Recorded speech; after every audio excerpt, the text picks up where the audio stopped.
తాకట్లో ఉన్న మీ బంగారాన్ని విడిపించి ఆ రోజు ఆన్లైన్ రేటుకి కొంటాం. Sharma gold company. విపత్తులు విపత్కర పరిస్థితులు తలెత్తినప్పుడు ప్రజల కోసం ఆలోచన చేసి అండగా నిలబడే నాయకుడంటే ముందుగా వినపడే పేరు ఏపీ ముఖ్యమంత్రి నారా చంద్రబాబు నాయుడు. గతంలో విపత్కర సమయాల్లో చంద్రబాబు తన ఆలోచనలతో గడ్డు పరిస్థితులను గట్టెక్కించి ఎంతో మంది ప్రజలను కాపాడారు. హుదూద్ తుఫాన్ సమయంలో చంద్రబాబు పనిచేసిన తీరుకు దేశమే జైకొట్టింది. గతేడాది విజయవాడ వరదల సమయంలో పగలు రాత్రి అనే తేడా లేకుండా కష్టపడ్డారు. ఇప్పుడు నేపాల్ రెస్క్యూతో నారా లోకేష్ కూడా అదే తరహా పనితీరుతో బాధితులకు అండగా నిలబడ్డారు. క్షేమంగా ఇంటికి తీసుకొచ్చారు. తండ్రికి తగ్గ తనయుడిగా మంచి మనసున్న లీడర్గా పేరు తెచ్చుకున్నారు. మమ్మల్ని మా ఇంటి దగ్గరికి వదిలిపెట్టాలని చెప్పాడు. ఇదితో చాలా శ్రమపడిందన్నమాట.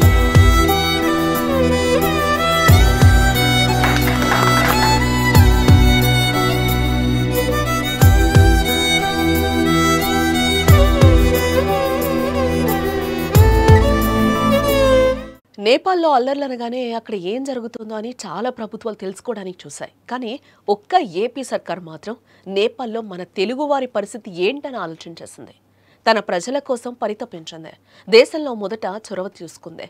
ఆలోచన నేడు వందలాది మందిని క్షేమంగా ఇంటికి చేర్చింది. నేపాల్లో అల్లర్ల మధ్య చిక్కుకున్న తెలుగు ప్రజలు చివరికి స్వదేశానికి బయలుదేరే క్షణం రాగానే వారి కళ్లలో కన్నీళ్లు, హృదయంలో ఉపశమనం, ముఖంలో ఆనందం ఒకేసారి కనిపించాయి. మన ఊరి నేల మీద మళ్లీ అడుగు పెడుతున్నాం అన్న ఆలోచనతో వారి గుండెల్లో మళ్లీ ఆశల దీపం వెలిగింది. వారి కుటుంబాల ఆనంద క్షణాలకు, వారి ఆనంద భాష్పాలకు కారణం నారా లోకేష్. నమస్తే. ఎయిర్పోర్ట్లో ఇప్పుడు బాగానే ఉంది సార్.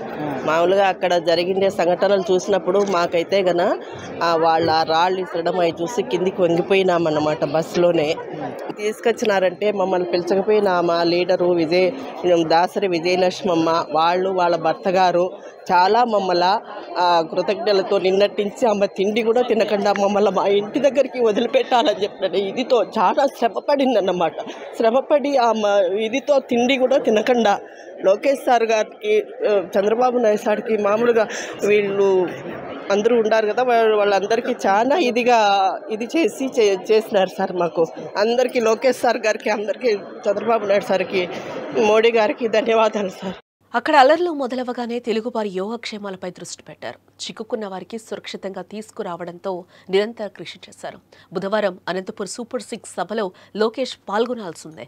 కానీ ఒక్క క్షణం కూడా ఆలోచించకుండా ఆ వేడుకను పక్కన పెట్టి తన టీంతో కలిసి నేరుగా ఢిల్లీకి వెళ్లి కమాండ్ కంట్రోల్ రూమ్లో కూర్చున్నారు.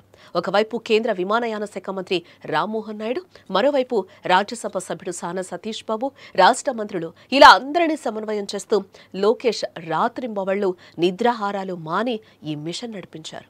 గత ఏడాది విజయవాడ వరదలప్పుడు కమాండ్ కంట్రోల్ రూమ్ నుంచే రెస్క్యూ ఆపరేషన్ హ్యాండిల్ చేసిన అనుభవంతో నేపాల్ నుంచి క్షేమంగా తెలుగువారిని తీసుకొచ్చారు. విశాఖపట్నం, తిరుపతి ఎయిర్పోర్టుల్లో దిగిన మన తెలుగువారు మీడియా ముందు కన్నీళ్లు మున్నీళ్లతో తమ అనుభవాన్ని పంచుకుంటున్నారు. అక్కడ మనం ప్రాణాల కోసం భయపడ్డాం, ఇక్కడ అడుగు పెట్టగానే గుండె నిండిపోయిందని చెప్పిన వారి మాటల్లో ఒకవైపు బాధ, మరోవైపు ఉపశమనం కనిపించింది. నేపాల్లో పరిస్థితులు అయితే మన భారతదేశ యాత్రికులకైతే మంచిగా బాగలేదండి. మేము ఒక 2 రోజుల క్రితం బై బస్సు వచ్చేద్దామనేసి బయలుదేరాం నైటు. సో మా అల్లరి మోకులు ఉంటాయి కదా, సో అల్లరి మోకులు వచ్చి అటాక్ చేశారండి. డోర్ తీయమన్నారు. మా డ్రైవర్ డోర్ తీయకపోయేసరికి పెద్ద పెద్ద రాళ్ళు వచ్చుకొని కొట్టేశారండి. బస్ తిప్పుతుంటేనే లెఫ్ట్ సైడ్ మొత్తం ప్రతి ఒక్క డోరు అద్దం పగిలిపోయింది. మా అదృష్టం కొద్దీ వాళ్ళ చేతులు ఇంకో రాయి లేదు. ఒక్కొక్కటి దగ్గర ఒక రాయి ఉండింది. సో ఒక్కొక్క రాయి వేశారు, ఒక్కొక్క అద్దం మొత్తం పగిలిపోయింది. ఇంకొక రాయి ఉంటే మా మీద పడేది లోనికి. సో రాగలమా అనుకున్నాం, కానీ కాకపోతే ఇంత తొందరగా ఇలా వస్తామైతే అనుకోలేదు మేము. నేపాల్లో పరిస్థితులు అయితే గత కొన్ని రోజులుగా లోకేష్ తన పనితీరుతో ప్రత్యర్థుల చేత కూడా శభాష్ అనిపించుకుంటున్నారు. సమస్య ఎంత పెద్దదైనా, ఎంత జటిలమైందైనా తన దృష్టికొచ్చినా వెనువెంటనే స్పందించడం, పరిష్కారం అయ్యే వరకు వెంటపడ్డం ప్రజాసేవలో మంత్రి లోకేష్ నిబద్ధత, చిత్తశుద్ధికి అద్దం పడుతోంది.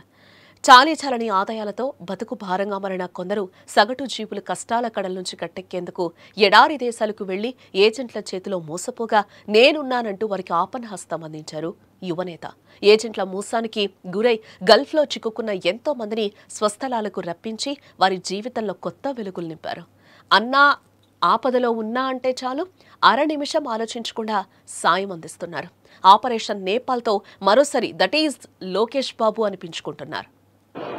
గవర్నమెంట్కి కానీ తెలుగుదేశం గవర్నమెంట్ చీఫ్ మినిస్టర్ గారికి కానీ చంద్రబాబు నాయుడు గారికి కానీ మన ఎడ్యుకేషన్ మినిస్టర్ లోకేష్ బాబుకు చాలా రుణపడి ఉంటాము. మంచి సర్వీస్ చేశారు, టైమ్లీ హెల్ప్ చాలా బాగా చేశారు.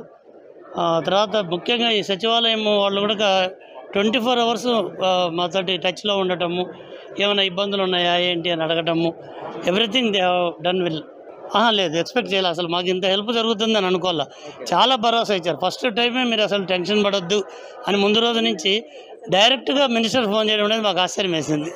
చాలా థ్యాంక్స్ అండి గవర్నమెంట్కి కానీ ప్రెస్కి కానీ, అసలు మన ఆంధ్ర పీపుల్ అందరికీ కూడా చాలా థ్యాంక్స్. మమ్మల్ని మా ఇంటి దగ్గరికి వదిలిపెట్టాలని చెప్పాను. ఇదితో చాలా శ్రమపడిందన్నమాట.